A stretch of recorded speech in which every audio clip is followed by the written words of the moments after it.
Okay, so today we're going to work on simplifying rationals. All right, so here's the deal. Anybody that can text me through Remind and let me know why these are all considered rational numbers, I'll send you something on Remind that will make you laugh. Get up. All right, so first of all, what we're going to do here is we've got a fraction here, all right? Pretend these aren't even here. Pretend your variables aren't even here. So if you had negative 36 over 42, the first thing you would do would be cross out, simplify the 36 and the 42, and that would go down to 6 over 7. All right, now I have x cubed over x squared. Hopefully you remember to take this up to the top, this 2 up to the top, and he becomes a negative 2. So that's going to leave me with an x up top. So that's a 1 right there, x to the first. So this negative sign comes and hangs out with him. That's 6x to the first. We don't have to put anything there. Over, everything else is gone except for the 7. So that's your answer.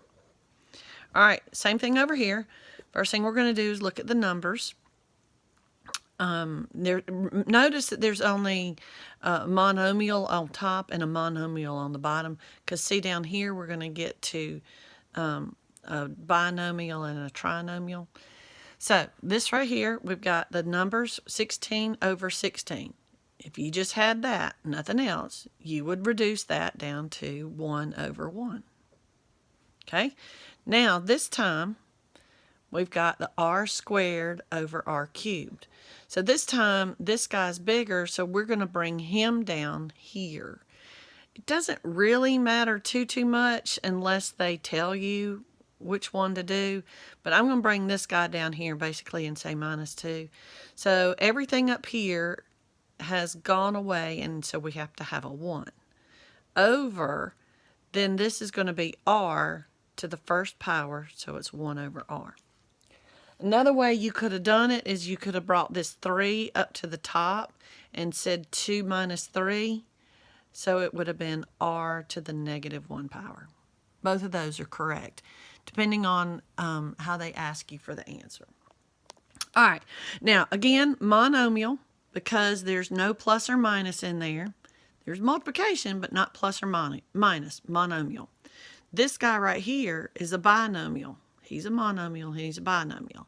Anytime you have binomials, trinomials, and so forth, you're going to need to look to see if there's anything you can factor out of them. All right, so these right here, we can factor a 3 out of both of these.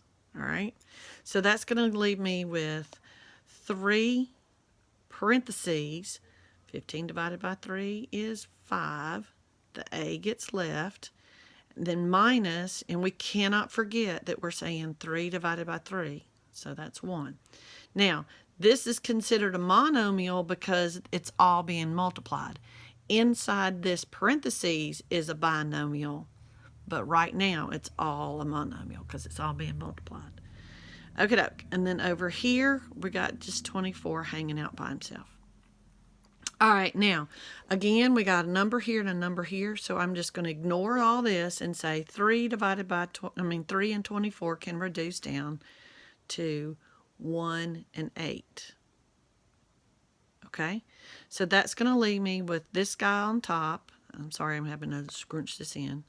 So 5a minus 1 on top over 8, and that's your answer.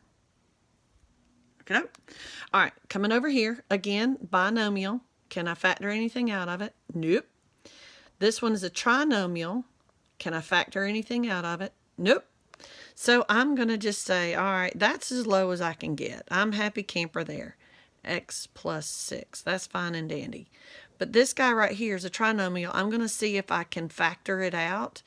And I can. So if you go and do your little box and everything, you should get x plus 6 and x minus 1. Now you see why we've been doing the factoring. All right, since this can be in parentheses as well, we cancel that with that because there's an x plus 6 and an x plus 6. These guys are being multiplied to each other, so it kind of makes it like one term, makes it one term. So that crosses out on top and bottom, leaving me with a 1 over x minus 1. And that's my answer. All right, two more. All right, again, factor, factor, factor, factor, factor. This time, you got to factor the top and factor the bottom. All right, so let's cruise with that. Again, go through your little factoring process that works for you. I'm going to come and do all these just because I know, because there's only a 1x squared right there, I know that all these are going to be x. All right, factors of 12 that are going to give me 8 are going to be 6, a positive 6, and a positive 2. 6 times 2 is 12. 6 plus 2 is 8. All right, factors of negative 18 that are going to give me 3. I know one of them's going to be negative and one of them's going to be positive. 6 and 3 should do it. Now I have to decide which one's going to go where. If I put the 6 right here, that's going to give me a negative 3. So that's not going to work because I need positive 3. So I'm going to put the 6 right here. And I'm going to put a negative 3 right there. See, I almost made that mistake. Did you see that? Yep. Okay, look, what do they have in common? Yep, that and that are in common. So it leaves me with, on top, x plus 2. Oh, I messed up there. X plus 2 over x minus 3. That's your answer. Look it up. All right, so coming over here, factoring again. Told you, factors everywhere. All right, factors of negative 14. Well, obviously, it's either 1 and 14 or 2 and 7. 2 and 7 is going to work. Now, I want my answer in the middle to be a negative, so the bigger number is going to have to be a negative. Same as we did over here, except we wanted the middle number to be positive, so the bigger number was positive. All right, moving on. All right, we're going to factor this guy right here. We've got v and v. This is going to be a plus 2 and a plus 2. You could say v plus 2 squared, but that would kind of defeat the purpose with us. So we got this. These two are the same, crossing out, leaving me with a v minus 7 over a v plus 2. Ta-da! Da-da-da-da-da-da. Hey, made it in 8 minutes. All righty. Have a good evening and day.